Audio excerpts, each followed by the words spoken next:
Orang yang punya hubungan baik dengan Allah, Allah perintahkan, dia punya hubungan baik dengan saya, cabut yang lembut, cabut yang halus. Yang diperintahkan cuma malaikat yang paling halus, karena punya hubungan baik dengan Allah. Anda punya hubungan baik dengan pimpinan, mau berkunjung ke rumahnya, akses dibuka, kue keluar, kata-kata baik keluar.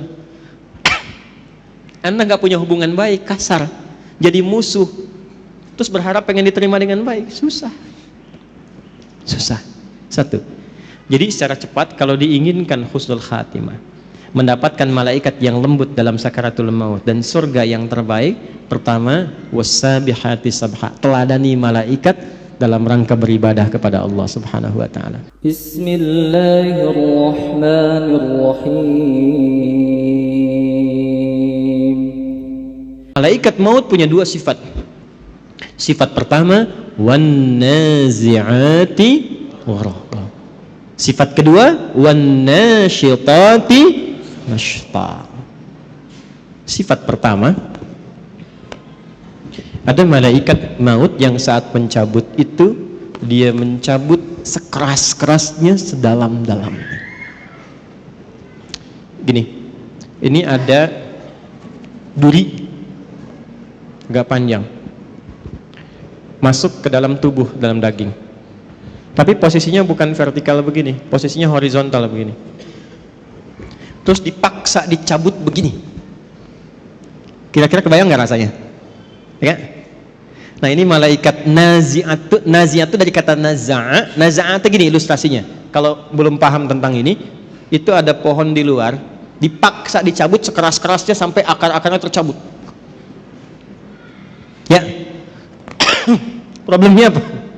Problemnya, kalau pohonnya keras kan nggak sekali cabut. Tarik, balik lagi, tarik, balik lagi. Ini kan? Itu naza'a namanya. Yang mencabut dengan keras dan syiddah, bisyiddah wa unfid, dengan keras dan dalam, itu disebut dengan nazi'at. Gharqa, sampai ke dalam-dalamnya itu masuk. Jadi dari bawah cabut sampai ke sini. Tarik lagi, kan ini takut. Kenapa? Karena dia merasa nggak siap untuk pulang. Karena merasa nggak siap, nggak pengen keluar. Tarik lagi, itu ilustrasi begitu. Tarik lagi, sampai nanti di Quran ada beberapa surat, kamu ini susah sekali, ada yang dipukulin sama malaikat. Tarik lagi, turun lagi, tarik lagi. Ya, mudah bagi malaikat, tarik langsung mudah kan, kuat. Kan, tapi ingin menunjukkan bagaimana keadaan orang-orang di golongan pertama yang disampaikan oleh Al-Quran, betapa mencekamnya keadaan saat dia pulang. Ini sampai Allah kirimkan khusus dalam suasana itu malaikat yang memang bengisnya luar biasa untuk mencabut. Siapa golongan ini? Ya, satu. Dah. Nah, jangan lu dijawab, tenang. Dua. Wan nasyitati nashta. Nasyitah itu kalau diartikan ke gerakan, satu gerakan yang lembut, halus, tak terasa sudah berubah, bergerak, berpindah.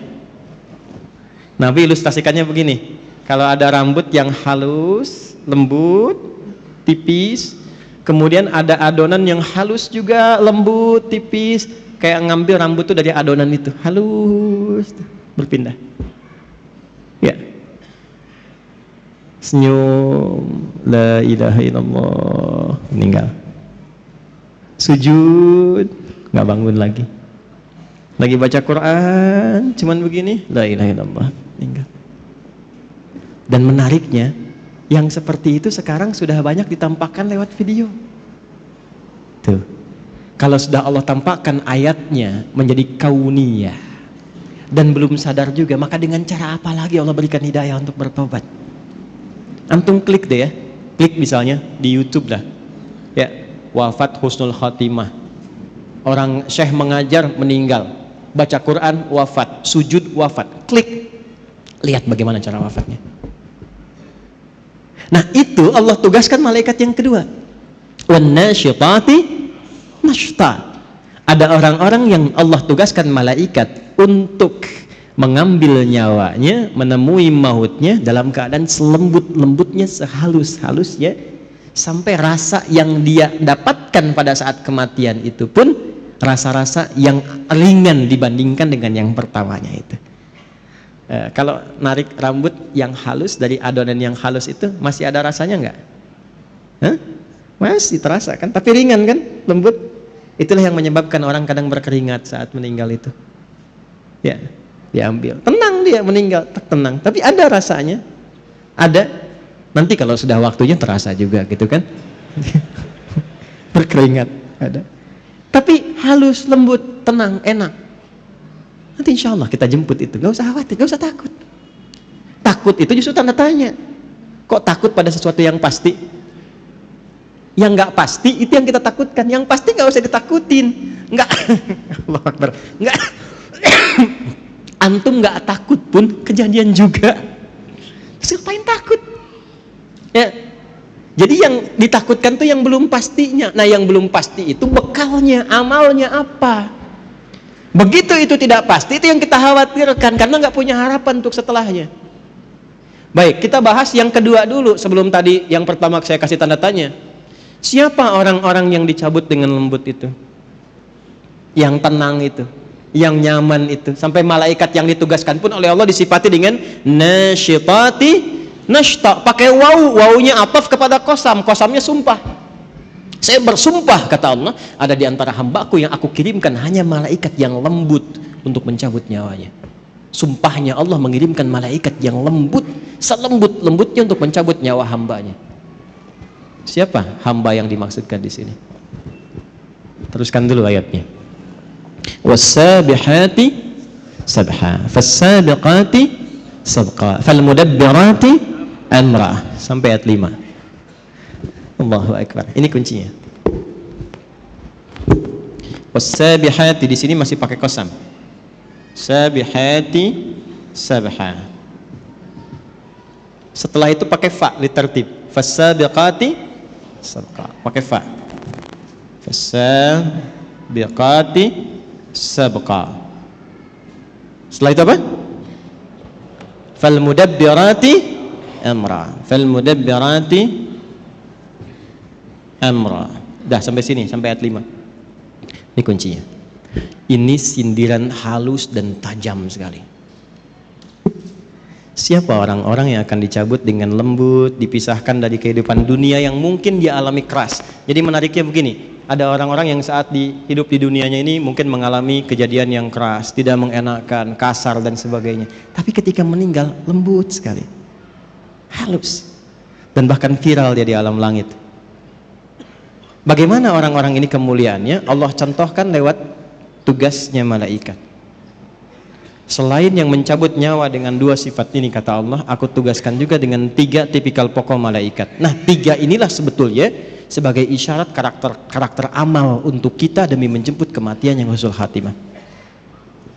Sabihati sabha, aku bersumpah, aku juga siapkan malaikat yang tugasnya hanya bertasbih saja, dengan cepat, dengan indah, dengan kuat. Oke, pelan-pelan. Teman-teman masih ingat gak waktu saya sampaikan tadi dibuka di awal mukaddimah? Ibadah itu ada yang sifatnya apa yang pertama? Ritual. Nah, ritual ini digambarkan di Qur'annya dengan kata-kata tasbih. Tasbih. Ibadah dalam bentuk ritual itu digambarkan di Al-Qur'annya dalam bentuk apa? Tasbih.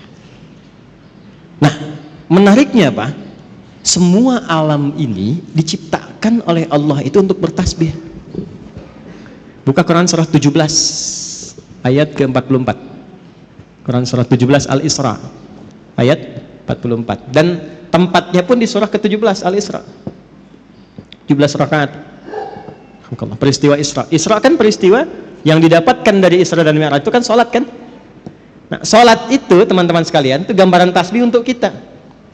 Malaikat juga bertasbih. Tusabbihu lahu as-samawati as-sab'u wal ardu wa man fihin. Ada? Hah? Wa in min syai'in, terus tuh, dapat. walakin la tafqahuna tasbihahum. Tusabbihu lahu samawati sab'a, semua yang ada di alam langit bertasbih kepada Allah. Wal ard, dan yang di bumi bertasbih. Kalau antum baca tafsirnya, ini misal yang banyak didapatkan tafsir Ibnu Katsir misalnya, yang agak banyak riwayat di situ. Itu ngambilnya dari tafsir Ibnu Jarir At-Tabari. Ibnu Katsir banyak ngambil dari situ. Yang tafsir riwayat ya. Kalau yang mau pendek-pendek Jalalain, Tanwirul Mikbas itu pendek-pendek. Kalau mau ngambil tafsir riwayat tentang ayat ini, silahkan lihat. Itu akan mengambil satu riwayat di Mu'jam At-Tabrani, riwayat dari Abdurrahman bin Qutr. Ya, Abdurrahman bin Qutr ini meriwayatkan satu hal saat peristiwa Isra'nya Nabi sallallahu alaihi wasallam. Jadi begitu Nabi akan siap diberangkatkan antara Zamzam dan Maqam. Jadi ada Maqam Ibrahim, ada Zamzam, di antaranya itu ya dekat itu disiapkan berangkat dari mulai ke Masjidil Aqsa, naik kemudian ke langit.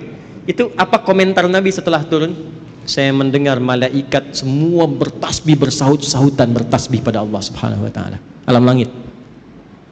Ya. Kalau Anda baca riwayatnya setelah itu di tafsirnya, teruskan tafsirnya sampai ke bawah, Anda akan temukan Allahu Akbar. Ini babnya iman ya, maaf, babnya iman. Pembuktiannya saat sakaratul maut. Kenapa Anda, saya, kita sering mendengar kalau makan itu sampai akhirnya? Mungkin di situ ada berkahnya. Pernah dengar? Ya kan? Karena setiap makanan dan minuman yang kita makan dan minum, itu sekalipun kita konsumsi, dia masih bertasbih kepada Allah Subhanahu wa taala. Riwayatnya ada. Baca tafsirnya. Ini bukan saya pribadi, bukan. Ngaji tafsirnya, lihat. Sampai makanan yang akan yukal dimakan itu masih bertasbih sebelum dimakan. Itu sebabnya kita nyari berkahnya. Ya. Saya kalau minum tuh ada nggak habis, orang datang rebutan. Kenapa nyari berkahnya? Saya bilang udah saya habisin berkahnya tadi. Canda aja. Itu gambaran. Nah, singkatnya tasbih itu gambaran dari ibadah. Inti sholat itu kan di ruku dan sujud. Ya Maryam uqnuti li rabbiki wasjudi warka'i ma'ar. Ya, inti sholat itu, inti paling pokoknya dari sekian rukun sholat itu di ruku dan sujudnya. Sebagai penghambaan kita kepada Allah, ruku dan sujud. Ruku dan sujud itu intinya tasbih. Coba lihat saat ruku baca apa? Subhana rabbiyal azim, tasbih. Saat sujud, subhana rabbiyal, intinya tasbih. Di tasbih itu jangan diartikan subhanallah saja, bukan. Tasbih itu kata atau kalimat singkat yang mewakili sifat-sifat ibadah kita kepada Allah dalam bentuk ritual. Jelas? Makanya kalau kita kurang dalam sholat tasbihnya, kurang maksimal ibadah ritual, kurang ruku khusyuk di dalamnya, kurang khusyuk dalam sujudnya, itulah sebabnya kenapa setelah sholat kita istighfar dulu. Setelah istighfar tasbih, subhanallah, subhanallah, subhanallah. Itu diantara hikmahnya. Jadi bukan cuma bacaan, ada maknanya. Intinya apa dengan kalimat ini? Tusabbihu lahu as-samawatu as-sab'u wal ardu wa man fihinna. Kaitkan dengan wasabihati sabha. Aku bersumpah, malaikat saja ada yang aku buat untuk tasbih semuanya. Masa manusia gak mau tasbih? Malaikat saja aku ciptakan tanpa salah, itu masih tasbih. Malaikat itu dicipta tanpa salah, Pak. Satu-satunya makhluk di muka bumi ini ya, yang bertugas di muka bumi, tugas. Dan di alam langit dia bertugas, satu-satunya makhluk yang Allah ciptakan tanpa salah cuma malaikat. Diciptakannya dari cahaya, materinya materi takwa. Quran surah 66 ayat ke-6. La ya'sunallaha ma amarahum wa yaf'aluna ma yu'marun. Malaikat tidak punya potensi maksiat. Makanya Anda nggak pernah dengar misalnya, maaf, pernah dengar malaikat Jibril korupsi ayat? Nggak ada kan? Ya. Dan tidak pernah menukar posisi. Itu Fir'aun, Fir'aun ya, bikin jengkel, yang nyabut tetap malaikat maut. Nggak pernah dia bilang, Zurail, Jibril, jengkel sama yang ini, kamu aja yang cabut. Nggak ada tukeran tugas. Jadi Anda bisa bayangkan nggak, satu makhluk yang nggak punya potensi salah, tupoksinya jelas, itu masih bertasbih sempurna kepada Allah. Jadi Allah tuh nyindir kita halus. Kamu ini manusia, aku berikan fasilitas, kenyamanan, kedamaian, ketentraman. Aku siapkan pedomannya. Ini yang nyaman, ini yang tenang. Hindari maksiat, ini resikonya. Cari bekal untuk pulang. Aku berikan semua fasilitas itu. Kenapa engkau masih belum punya waktu untuk bertasbih kepadaku? Malaikat aja masih ibadah, kenapa engkau lupa dengan ibadah? Sedangkan harapan kamu husnul khatimah dan pengen masuk surga. Jadi kalau kita konversi ke ayat ini tentang pedoman hidup kita, kalau ingin didapatkan malaikatnya nasyitati nashta, maka jaga ibadah dan hubungan kita dengan Allah selama hidup. Salat fardu berapa kali dalam sehari? 5 waktu. Berapa rakaat? Jaga itu. Jaga. Setelah itu sunnahnya tingkatkan, rawatibnya, duhanya, tahajudnya. Itu ada maknanya semua. Kan kita latihan tumaninah, latihan tenang. Di antara dampak terbesarnya apa? Ini persiapan pulang. Orang yang punya hubungan baik dengan Allah, Allah perintahkan, dia punya hubungan baik dengan saya. Cabut yang lembut, cabut yang halus. Yang diperintahkan cuma malaikat yang paling halus, karena punya hubungan baik dengan Allah. Anda punya hubungan baik dengan pimpinan, mau berkunjung ke rumahnya, akses dibuka, kue keluar, kata-kata baik keluar. Anda gak punya hubungan baik, kasar, jadi musuh, terus berharap pengen diterima dengan baik, susah. Satu. Jadi secara cepat, kalau diinginkan husnul khatimah, mendapatkan malaikat yang lembut dalam sakaratul maut dan surga yang terbaik, pertama, wassabihati sabha, teladani malaikat dalam rangka beribadah kepada Allah Subhanahu wa ta'ala. Jangan tinggalkan ibadah ritual. Kalau masih yakin, masih beriman. Makanya kalimat sholat itu dibuka dengan iman. Kalimat sholat pertama Al-Baqarah ayat 3. Alladzina yu'minuna bil ghaibi wa yuqimunas, dan disebut dengan kalimat iman. Satu-satunya ibadah yang disebut dengan iman cuma sholat di Quran. Itu di Al-Baqarah ayat 143. Wa ma kana Allahu liyudhi'a imanakum. Yuk, sholat ya. Jadi kalau dulu kan, kenapa sholat? Supaya bahagia, hayya 'alal falah. Kenapa sholat? Supaya tenang. Ya kan? Kenapa sholat? Bukti mengabdi kepada Allah. Sekarang jawabannya setelah mengaji ini berubah. Kenapa sholat? Supaya husnul khatimah saat wafat. Malaikat malu kalau keras-keras nyebutnya ahli sholat, ahli la ilaha illallah. Nabi aja bilang, man qala fi akhiri hayati wa kama qala la ilaha illallah dakhalal jannah. Siapa yang bisa mengucapkan la ilaha illallah di akhir hidupnya, terjamin surga untuknya. Tapi itu kalimat nggak bisa diapalin. La ilaha illallah, la ilaha illallah, la ilaha illallah, la ilaha illallah. Tapi sholat enggak. Nggak bisa keluar, nggak bisa. Nggak bisa. Susah. Nalkinnya pun susah. Nggak mudah. Siapkan dari sekarang. Ya, malaikat malu lah. Anda dekat dengan pimpinan. Ini antum ya, dekat dengan pimpinan nih.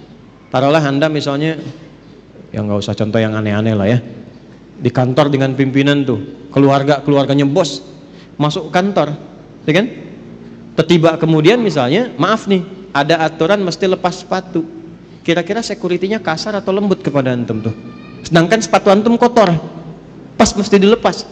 Kira-kira saat diminta untuk dilepas itu dia akan lembut atau kasar menyampaikannya? Pasti lembut, karena antum dekat dengan pimpinan keluarganya. Antum bukan siapa-siapa, sekantor nggak ada yang kenal, orang asing nggak jelas, pakaian juga nggak jelas, datang ke situ kotor semua, terus maksa pengen masuk. Kira-kira security bagaimana? Kencang, Insya Allah kencang. Antum sholat dekat dengan Allah, la ilaha illallah tiap hari, ibadahnya luar biasa. Masa malaikat mau kencang-kencang nyebut nyawa antum? Umar bin Khattab, kenal? Aduh, udah mulai aneh nih ya 10. Ini kalau kita ngaji kitab-kitab hadis tuh dalam bab riwayat enak ngajinya. Optimis kita menjemput kematian, nggak takut dengan alam kubur. Dan ini ada yang mengatakan asbabnya malaikat maut tuh salah satunya jadi sedikit malaikat mungkar nakir agak sedikit humble, itu gara-gara persoalan Umar. Datang, man rabbuka katanya. Nanti antum baca nih dalam riwayat hadis, man rabbuka. Umar tuh luar biasa. Gak usah kasar begitu katanya. Santai aja, bahasa kita ya, santai aja. Anda akan tahu, saya ini sahabatnya Rasulullah, kekasihnya kekasih Allah. Ya, masa Anda bertanya seperti itu katanya? Harus dibalikin tuh. Bisa nggak Anda begitu tuh? Man rabbuka, gitu kan? Masih nggak tahu kalau saya ini sering jamaah di Pondok Indah.